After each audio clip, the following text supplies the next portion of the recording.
السلام علیکم ورحمۃ اللہ وبرکاتہ۔ بسم اللہ الرحمن الرحیم۔ آج ہم سورۃ الناس بما ترجمہ پڑھیں گے۔ آغاز کرتے ہیں۔ اعوذ باللہ من الشیطان الرجیم، بسم اللہ الرحمن الرحیم۔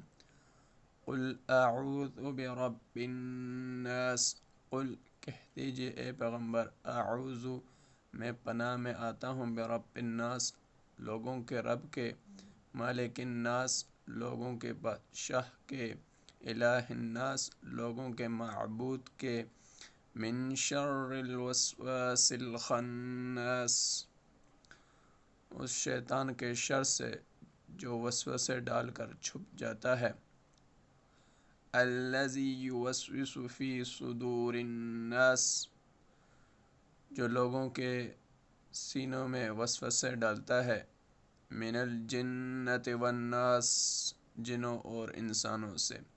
صدق اللہ العظیم۔